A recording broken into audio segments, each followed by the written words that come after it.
Hi, kids. I'm coming to you live from camping by myself, far out in the desert. It's super beautiful, and I've been out here since last night. I spent last night by myself out here, and all day, and I'll finish up the night, and I'll go back home sometime tomorrow. But while I am here, let's read chapter 6. I'm sorry it's taking me so long to get to chapter 6. So, my windy sun shelter. So, when we left off here, I'll read the end there. Sore, trembling, and aching in every muscle, Rowan struggled on, and when at last they dragged him over the top of the cliff, he fell to the ground, sweating and panting, and the world swam red before his eyes for a moment before he fainted. Chapter 6. The Forest. Star was licking Rowan's cheeks and forehead with her rough, cool tongue, and Rowan smiled. "Stop it, Star. Leave me be," he mumbled, and he rolled his head from side to side on the grass. "He is babbling," someone said in disgust. The picture of Star slowly dissolved, and Rowan opened his eyes and found himself staring into the serious face of Strong John. And for a moment he hesitated, and then with a wave of bitter disappointment he realized where he was. Not at home in the bookshelf fields with Star, who loved him, but on the mountain with Strong John, who disliked him, Marley and Alan, who pitied him, and Brandon, Val, and Ellis, who despised him. "He is babbling," Val repeated impatiently. "By my life, how we are burdened by this weakling. Look at the sun, it must be nearly 11. John threw aside the damp cloth with which he had been bathing Rowan's face. "He's awake now," he said bluntly, "and weakling or not, he fought that cliff gallantly. Val, the miller, he fought it to exhaustion." And he stood up and he walked away, arching his cramped back. Rowan lay still, looking up at the sky. His body felt heavy, and his head felt very light, and there was a soft ringing in his ears, and Val was right. The sun was high. He must have been laying here a long time, sleeping, dreaming of home like a small child. His face began to burn, and he struggled to sit up.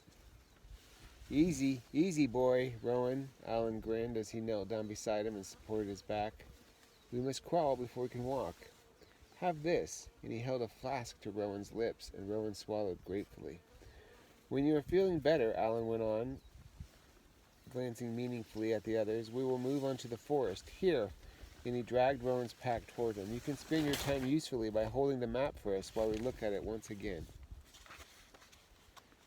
"We've seen the way we must go," said Brandon. "We do not need the map." "Oh, youth, youth.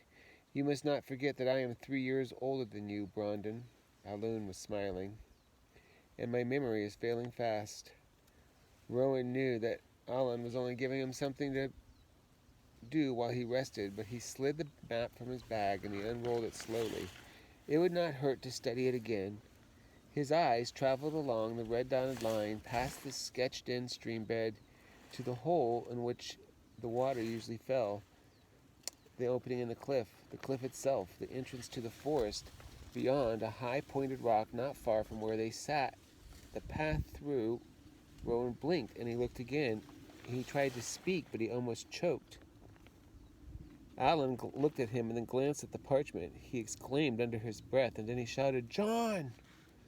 John spun around and ran back toward them, and the other members of the party craned their necks to look. Rowan was pointing wordlessly at the map, and at the place where the beginning of the forest path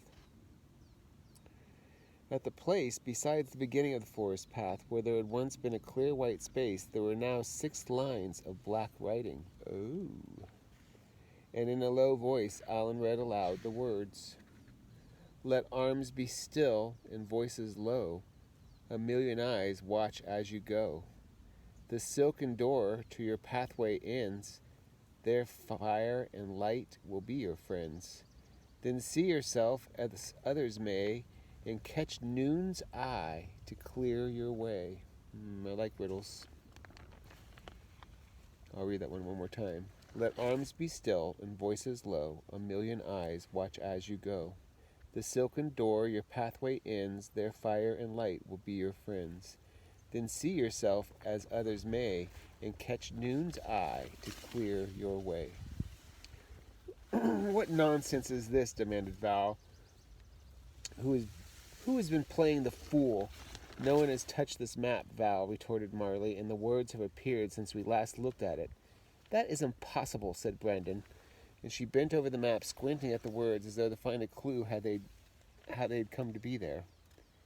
It matters not a jot where it came from, cried Allen. The question is, what does it mean? Strong John cleared his throat. Well, whatever that we're dealing with here, it's certain that they're not words that are just going to be given to us by chance. They give us instructions and a warning. The words suggest that we not fling our arms about or speak loudly, Allen remarked. That is clear enough. I shall follow this advice to the letter. That may prove difficult for you, Allen, said Marley dryly. The words also mention noon. Strong John was unsmiling. I suggest we begin our forest journey as soon as we can. It will be noon in about an hour by my reckoning. He held out his hand to Rowan and hauled him to his feet. Roll up the map and stick it in your belt for now, boy. My load is unbalanced, and I find I need to carry your pack as well as my own to even the weight, if you do not object. He did not wait for an answer, but swung both bags onto his shoulders and began striding towards the pointed rock, and the others hurried after him. Rowan, no longer weighed down by the pack on his back, found it was easy to keep up with the others, despite his bruises. They paused at the pointed rock, and they peered between the first trees. Sunlight filtered through the rustling leaves and lay in pools on the forest floor. There was a rough, winding path in front of them, soon lost to view behind the undergrowth. This looks pleasant enough, said Allen. Shall I lead this time? The gravity of the task may help me hold my tongue, as the verse commands. Stranger things have happened. Then lead, by all means, grumbled Brandon. Any peace from your infernal chatter will be a blessing. They moved into the forest, and Rowan noticed all of them, whatever their feelings about the map instructions, kept their arms close to their sides, and no one spoke. In a few minutes the path had twisted and turned so they could no longer see the cliff top from which they had come, and as they trudged deeper into the forest, the trees around them became bigger and closer together, tangled with vines and surrounded by strangling bushes. The light became dim, and the silence. Rowan, keeping close behind Marley, listened for Strong John's firm step behind him. He had never experienced so silent a place. Where were the birds and the crickets and the lizards and the other small creatures that usually inhabited woods like this? And then he heard it. A faint twittering sound was floating down the path from somewhere ahead of them, a large colony of small birds by the sound of it. Rowan was familiar with all the birds of Rin, but this was like a sound like nothing he had ever heard before. These little creatures must belong to a breed that did not stray into the valley. They would not be nesting this time of year, but still he looked forward to seeing them fluttering and hopping around. His spirits lifted at the thought of it. The twittering grew louder and louder, and Allen began to walk faster as if he too was interested in what was ahead. Soon he had left Marley behind, and she clicked her tongue and hurried to join him. Rowan, stretching his legs to keep up, tried to peer around Marley's shoulders as the path once again turned and turned again. So he stumbled and nearly fell as she gasped and cannoned right into Allen, who was standing still and almost invisible in the dimness. The cheeping sound was now deafening. Strong John grabbed Rowan's arms and steadied him, and he frowned at Val and Ellis and Brandon, who bumped into him in their own turn. And still Allen did not move. Allen, you blockhead, what game are you playing? Brandon barked. The twittering abruptly stopped, and there was a rustling and a creeping sound that took its place. Allen looked back at them, his face creamy pale in the dim light, and he did not answer. He only moved his head very carefully from side to side. When they saw what he had seen, on both sides of the narrow pathway were spiders. Thousands of them, huge, black, velvety spiders as big as Strong John's hands, crawling over vast webs of silk that draped the trees so thickly that the bark and the leaves were hidden, and their eyes were shining. 1,000,000 eyes. Rowan's skin began to creep. They were going to have to walk between these crawling webs, and the gigantic spiders were listening for them and reaching out for them. Ugh! Rowan heard a strangled gasp from someone behind him. The spiders froze and then began moving again in the direction of the sound. Strong John reached over Rowan's shoulders and gently pushed at Marley and signaled to move on. She pushed Alan in turn, and he began easing forward, making as little movement as possible. But they had only gone a few steps when there was a shuddering groan behind them, and Val was pulling at Strong John's sleeve. "Ellis," she breathed, "he cannot." John and Rowan and Marley and Alan turned incredulously. Beyond Val's worried face, they could see the massive form of Ellis, his fists clenched over his chest, and his face was gleaming with sweat, and he was panting and trembling, and every now and then a low moan escaped from his lips. "Spiders," breathed the sisters. "He cannot abide them. From a child he could not. At home he could not. A speck of dust or a dry leaf might lie in the darkest corner of the house, and it might hide a spider. The smallest of them is a terror to him, and these are beyond anything." "Ellis," whispered Strong John urgently. "Come, man. It's not far. They're not on the path. If we take care—" "No." The sound bubbled from the big man's lips. Abruptly, he turned and pushed past Brandon and nearly topping her off the path and into a web. He tottered back the way they had come, and then he rounded the bend and they could not see him any more. And they heard the sound of his feet running out of the forest. "Go on," whispered Val, her voice fierce with worry and shame. "Go on. He will not return." Silently they obeyed, and after a few minutes a twittering sound rose again. The spiders were communicating once more, rubbing their great ribbed legs together like poisonous crickets. The noise was strange and horrible to hear now that they knew where it came from.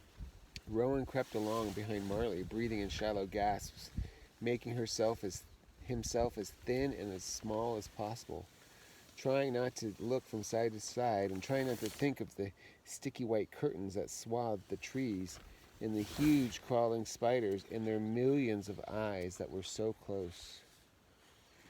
To allow himself to speak or cry out would be to attract the spiders once again. To touch one of the strands of silk would be to call them all running to him. He had seen enough insects caught in webs to know that. He must go on walking and force down the fear, and he must remember the last lines of the verse. "The silken door your pathway ends. There, fire and light will be your friends. Then see yourself as others may, and catch noon's eye to clear your way." The silken door? Noon's eye? It must be nearly noon now. He jumped nervously as Strong John's hand touched his shoulder, and he looked up. They were in a small clearing, and before them was the silken door. It was a huge gleaming white web, so thick that he could not see through it, and its surface was scattered with twigs and leaves that were caught in sticky threads, and it stretched from one side of the path to the other, completely blocking it. And all around it crouched hundreds of spiders, waiting. Alan turned carefully to face his companions. "What now?" he breathed. "The verse," breathed Marley.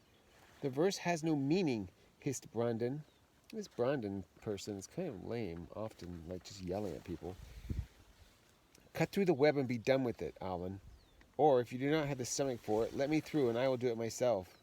The spiders wrestled and moved in the web. "No," whispered Strong John. "Not while the spiders hang in the silk in such numbers. As soon as we touch the web, they will be upon us. We cannot risk that." "They may be quite harmless," says Val. "Or they may not," answered Marley. "As John says, we can't risk it. We have already lost one member of our party." "Well, what then?" Brandon was angry. Ellis's flight from the forest had been a great shock to her. How could such a strong, big man have such a childish weakness? She was baffled by it. She took care not to look at Val, and how shamed she must feel. The light changed, and from directly above them a ray of sun penetrated the gloom in the forest, bathing them in warmth. The spiders around them began to chitter and creep back. "Ooh, they do not like the light," Rowan breathed. "The verse said, 'Fire and light will be your friends.'" "Fire," whispered Brandon. "Throw a torch at the web." Ellis was carrying the torches, Val said dully. Alan felt in his pockets and pulled out a tinder box. Who has something that will burn easily, even for a brief time? In the old days, before we had lighters and matches, people had tinder boxes, and it was usually just like a little box with a piece of steel in it and a piece of flint and some like light fluffy stuff that would easily catch fire. So when they were trying to like light fires, they just get one going in that fine fluff. And everybody carried them, tinder boxes. Who has something that will burn easily, even for a brief time? Do not make any sudden movements, warned Strong John, his eyes on the spiders. Marley slipped her hand into her pocket and she pulled out her compass, a comb, a mirror, and a handkerchief. She held out the handkerchief to Alan and he knotted it loosely and struck flame from the tinderbox. Ready? And then he lit the cloth and threw it straight at the center of the white barrier. The silk sizzled and shrank as the handkerchief blazed, and the spiders shrieked and scattered, but only for a moment. Within seconds, before even one of the party had taken a step forward, the flame had died down and the spiders were back. A hole now gaped in the web, but amid the smoke still rising from the blackened edges, hundreds of spiders were crawling, and more were on their way. "They're spinning!" gaped Alan. "Already, they're mending the hole. We must drive them back." Strong John looked around. "There must be a way." "They do not like the light," Rowan said. "They do not like the sun." "We have no materials to make a torch here," Rowan said. "We have nothing that will make light that will burn long enough to hold the creatures at bay."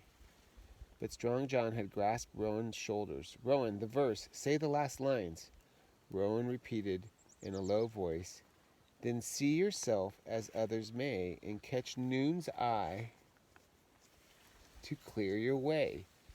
A thought struck him, and he nodded quickly at Marley. "The noon's eye! The sun!" Alan squinted up at the glare. "But the sun is falling here. Where we stand, the web is in shadow." "What is it, Rowan?" asked Marley, staring at him. "Why are you looking at me?" "The mirror," whispered Rowan. "Your mirror. In a mirror you see yourself as others may, and the sun—" "Yes!" Strong John clenched his fist. "But quickly, quickly, before the light goes. We have been here too long." Marley handed the mirror over. John held it in front of him and twisted it until it threw bright reflected light onto the web, and the spiders scuttled away from their work around the hole, shrinking back into the shadows. "Give it to me!" cried Val, and she snatched the mirror from John's hand. She jiggled the glass and caught the sun, and dazzling light danced around on the silken door. She pushed Brandon ahead of her. "Go! Go now!" Rowan ran with the others, his eyes fixed on the hole in the web, glimpses of green beyond. Already the dancing light was fading, and he reached through the net and he leapt through while a million eyes glowed angrily in the shadows, cheated of their prey. Dang! I don't like the spider thing. Yeah, and remember on that map there were several little blank spots that didn't have anything, and this was the first little blank spot that they got to, and it had a riddle. So I'm wondering if there's going to be a riddle or some kind of challenge at each of those blank spots up the hill. All right, kids. Nice to see you while I'm out here in the beauty of the desert. It's gorgeous. There it is. Look at that.